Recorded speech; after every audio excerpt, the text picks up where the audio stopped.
이재명 재판 연기됐다. 이재명 법원이 굴복했다. 아유 진짜 쪽팔립니다. 진짜 쪽팔려요.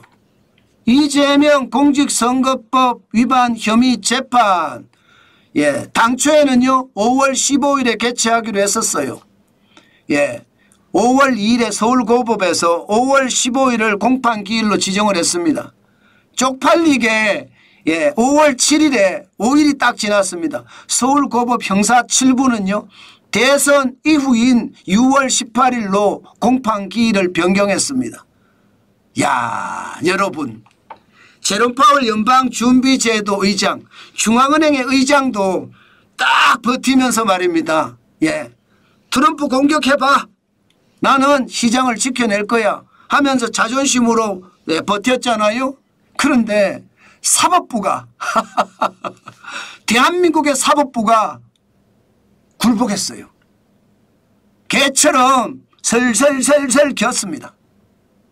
야 진짜 창피하네요. 제가 이것을 보면서 얼마나 창피한지 말할 수가 없습니다. 이거는 확실한 범죄잖아요. 여러분 보세요. 기본적으로 여러분 공직선거 선거법은 재판이 633입니다. 6개월 1심을 하고요. 3개월 2심 또 3개월 2심 3개월 3심 상고심이죠. 이렇게 633 원칙이요. 1년 만에 다 끝나야 돼. 그런데 보세요. 2022년 9월에 이재명 선거법 위반 혐의 불구속 기소예요. 9월이에요. 9월. 그러면 여기서부터 시작 불구속 기소부터 하자고요.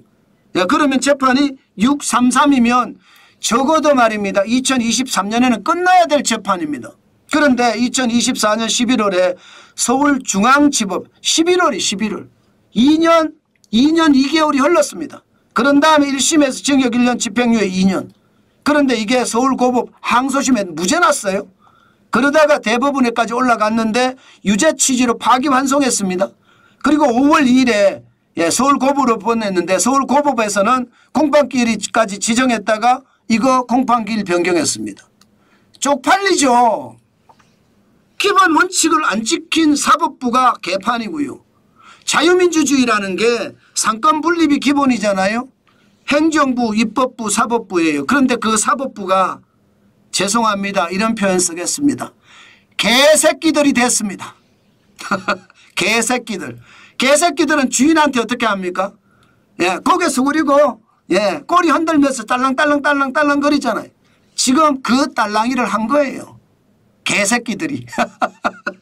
개새끼들이니까 그렇게 할 수 있는 것 같습니다. 너무나 창피하고 너무나 부끄럽습니다. 제롬 파월 연방준비제도 의장도 굳건히 버티면서 트럼프 공격해봐. 나는 시장경제에 따를 거야. 우리는요. 사법부라는 자유민주주의 핵심 상권 분립의 한 주체가 다 개처럼 지저댄다고 생각을 하니 쪽팔리죠. 기본적으로 여러분 이것은요. 공명선거요. 공명선거라고 하려면 선거법이 633 원칙을 따랐어야 돼요. 633 원칙을 따르는데 대통령 선거가 꼈다. 이게 문제다. 그러면 저는 할 수 있다고 생각합니다. 633 원칙에 따랐는데. 그런데 633 원칙에 따르지도 않았어요. 어떻게 하든 피하려고 지랄 발광을 떨었습니다. 그런 와중에 말입니다. 지금까지 왔는데 야 이거 진짜 쪽팔립니다. 아이고 진짜 쪽팔려요. 저 같은 사람은요.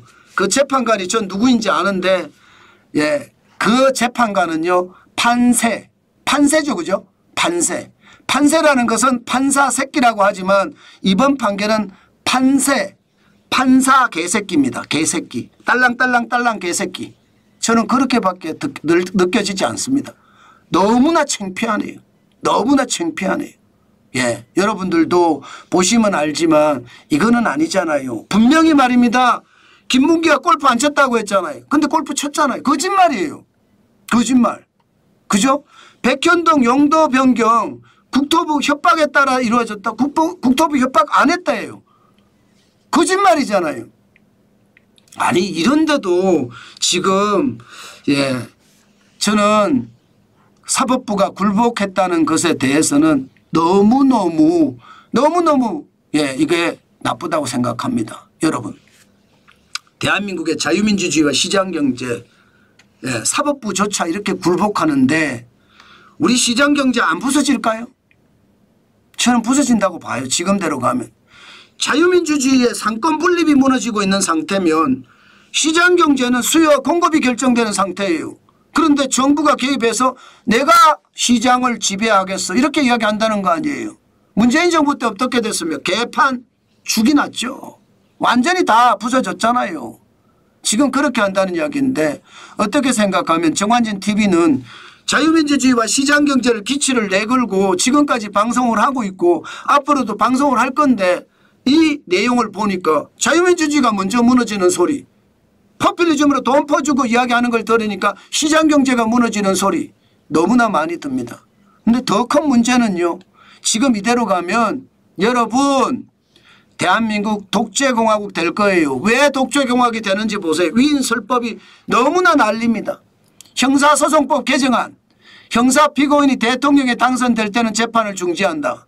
이재명 후보 당선 후에 당선 무효형 선고를 사전에 차단하겠다는 거예요. 공직선거법 개정안, 예, 공직선거법상 허위사실 공표 조항을 개정하겠다는 겁니다. 이거 예, 이재명 후보 당선 후에 면소라고 하죠. 법조항 폐지로 처벌할 수 없음. 면소를 염두에 둔 것은 아닌가 이렇게 보고 있고요. 헌법재판소법 개정안 헌법소원 대상의 법원재판도 포함이 된다. 이 말은요. 불리한 판단이 나오면 헌법재판소에 가서 다시 심판을 받는다는 이야기예요. 게다가 법원조직법 개정안 대법관 정원을 지금 14명에서 30명으로 추진하겠대. 대법관조차도 친민주당 대법원 만들기라는 이야기잖아요. 참 이런 걸 보니 독재로 가는 겁니다. 결국 자유민주주의는 무너지고 시장경제는 개판이 되고 앞으로 대한민국은 최악의 상태가 될 수 있다는 것 여러분들에게 오늘도 강조해서 드립니다.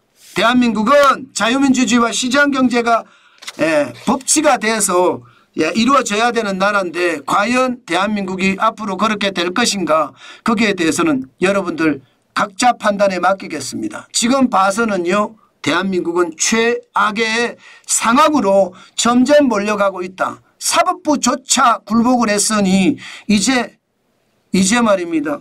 이재명 더불어민주당 대선 후보가 대통령이 되면 행정부도 민주당, 입법부도 민주당, 사법부도 민주당.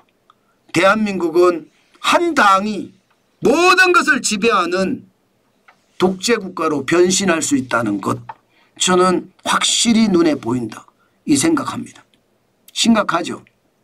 그러나 이게 현실이 될 가능성 굉장히 높습니다.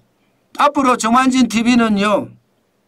문재인 정부 때도 그랬던 것처럼 굴복하지 않고 정론직필로 계속 대응하겠습니다. 정론직필. 아마 정환진 TV가 붕괴될 가능성도 있겠죠. 그렇다고 하더라도 제가 정론직필을 하지 않으면 또 누가 할 수 있을까. 모두 말입니다. 개처럼 납작 엎드려서 꼬리만 살랑살랑 흔들고 있는 것 저는 그렇게 하지는 않겠습니다. 있는 그대로의 사실을 있는 그대로 자유민주주의와 시장경제를 지키는 일이라면 발벗고 나서서 여러분들에게 말씀 올리도록 하겠습니다.